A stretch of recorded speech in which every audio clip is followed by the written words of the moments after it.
По одлуката на владата за ограничување на маржите на околу 100 групи производи, изразивте незадоволство и побаравте итна средба со премиерот и со ресорниот министер. Кои се всушност вашите барања со оглед на тоа што од владата порачаа дека пред да ја донесат одлуката, веќе биле земени во предвид аргументите на трговците, особено во делот на онаа скалесто ограничување? Би се изразил на име сите трговци во Република Македонија. Немаме ништо против одлуките што ги носит владата, ниту против барањата од народот. Нашите предлози што ние и другите компании поголеми, и другите останати компании што сме ги предложили до владата, по нивниот состанок не се прифатени. Така што ние бараме како трговци во Република Македонија преку комората да може да се изразуваат нашите барања. Артиклите што владата ги има нас насочено се премногу 1500 артикли. Бараме уполување на бројот на артиклите. По два, бараме државата да може да ги презема во предвид трошковите од секој трговец и барем ние да се наградуваме само 5% од трошковите. И као трето, бараме да може рокот на мерките и премногу голем 2,5 месеци да биде до 1 месец. Од кој што од 22 до 21 април да опфаќат 1 месец да ги фатат двете празници. Тоа е доволно за да може да бидат задоволителни народот. Така, ниту едно од овие барања не беше разговарано, не беше прифатено? Не е прифатено ни едно од ово барање, зато бараме до председателот, бараме до премиерот да можеме да имаме прием и да ни прифати нешто од овие барања.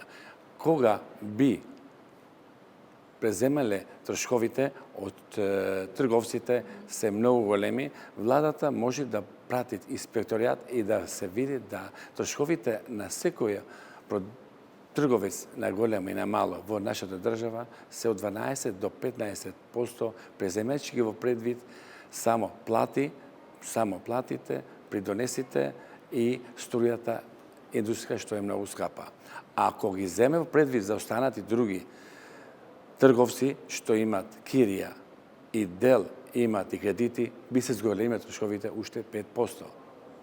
Ние као трговци не избегнуваме да им помагаме на народот. Меѓутоа не можеме да работиме со минус. Така што државата треба да ги имат во предвид да ги преземат обете, барања и од народот, па и од трговците. Дали официјално побаравте средба во владата со оглед на тоа што премиерот Мицкоски е на пат во Соединетите Американски држави? Преку медиумите побарано, а официјалната барање веќе го пратиме, касиме со тоа затоа што знаеме дека премиерот до 24 не е веќе тука. Една од реакциите ваши се однесуваше на тоа дека во пракса одлуката би значила фаворизирање на богатите наместо на заштита на социјално ранливите категории граѓани. Но што го темелите овој став? Па тоа е повеќе од вистина, затоа што од 1000 до 1500 артикли, тука владата имат офатено, пола од артиклите веќе се лукс, кај што таа класа која што бара да се помогнет, значи не ги користи тие артикли. Тие артикли повеќе ги користат по високата класа на населението. За кои артикли зборувате, бидејќи тука се и основните производи? Брашно, јајца, ние рековме млеко. повеќе од пола или повеќе од пола. Добро, граѓаните се жалат дека цените на прехранбените производи и пијалоци станаа прескапи. И официјалната статистика те покажува раст на цените. Како според вас би можело да се надмине состојбата во која потрошувачите бараат намалени цени, а трговците се против ограничување на маржата како што одлучи и владата? Народ може да не знае, па државата одговор на тоа прашање имат. После епидемијата, поголемите компании и трговци во светот направи глобализација на одредени артикли суровини кои што зависат сите производители. Веќе последниве години, секоја година има поскапување на сите цени во глобала во светот, не само кај нас во Македонија.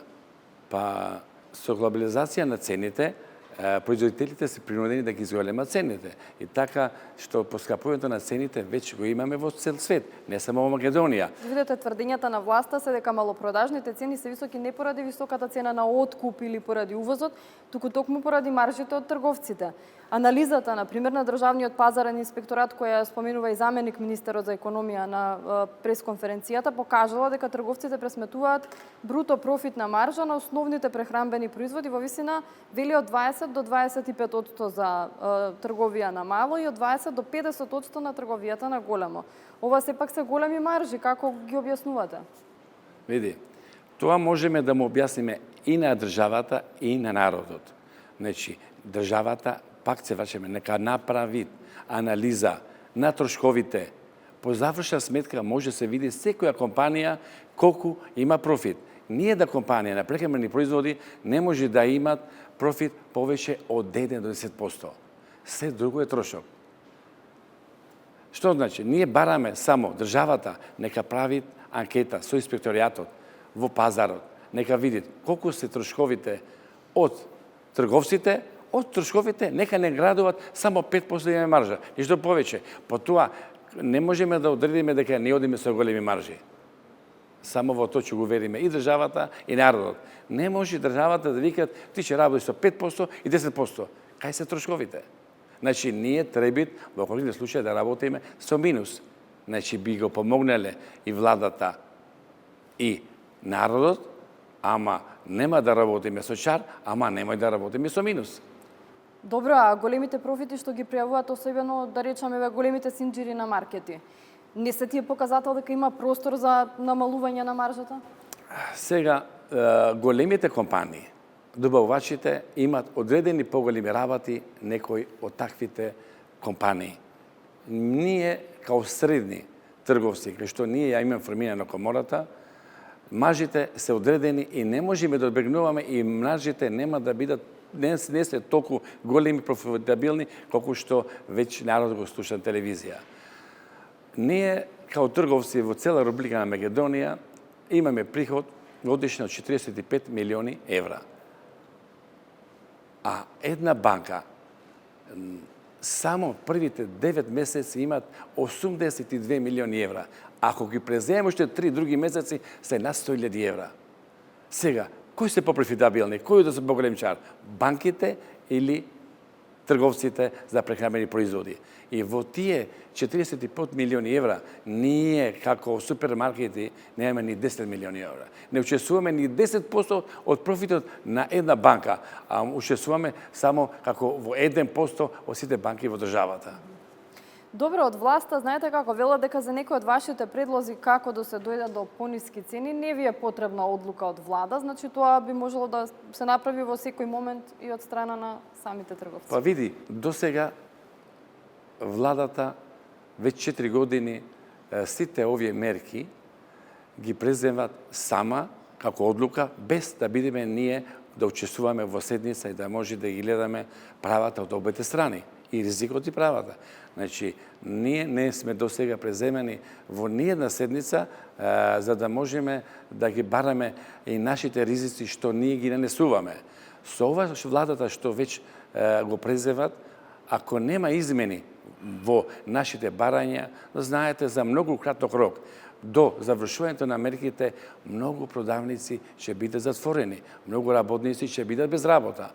Ние, као стопанска комора, значи го почнавме со 790 продавници. За 10 дена постигнавме значи, на 1080 продавници денеска, во кој што секоја продавница просек од 6 вработени, 2 газди, има 8 вработени. Значи има цифра негде од близу 9000 вработени. Тие 9000 вработени и ние као трговци во Република Македонија и носиме придонеси, имаме главен удел во придонесот, на даношниот придонес во државата, а има плюс и голем вработување на луѓе во државата. Така што ние носиме од нас со насите придонеси, даношни придонеси. Значи, ако имаме 10.000 денеска, ние за месец дена кај се да ни се приклучат уште илјада други мали продавници. Како што го има ние овој проблем, нивниот проблем е уште поголем од нашиот. Само не се стигнати до сега до информации за да може да се придружат самите. Во јавноста, владата и народот као слика не представуваат да поскапувањето на цените не идат од набувачите и производителите, туку идат од нас трговците. Таа слика, јас ќе искажам многу кратко, значи, ние како трговци на супермаркети, ние сме само сервис на извршување на работава и као пошта. Ја земе робата од набувачите и му го продаваме на купувачите. Ние цената ја градиме врз основа на таа цена што набувачите и производувачите ќе го дават према нас. И да би сакале ние да одиме со повисоки цени, не можеме, затоа што конкуренцијата е многу голема, дури во многу случаеви оиме со набавна цена, да не викаме и во минус, за да можеме да обстанеме од конкуренциите што не заобкружуваат наоколу. Ви благодарам.